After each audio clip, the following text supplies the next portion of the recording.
శీతాకాలం మనసు నీ మనసు చూసి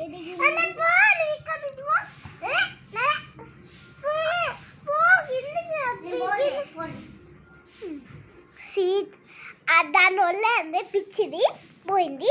మాకు ఏం అవసరం లేదు, ఇబ్బంది లేదు. ఇప్పుడు పాట పాడతా. పాడు పాడు మాట్లాడు. అదే అదే శీతాకాలం మనసు నీ మనసు చూతరిగింది. సీతకు మళ్ళీ నీతో నా అడిగేసే మాట్లాడింది. నాకు నువ్వే గుండెలో అందంతా విన్నాను. అంత పైన నువ్వు ఓకే ఓకే పాడు. నేను మాట్లాడు మాట్లాడు నా మనసుకి గోషాడు.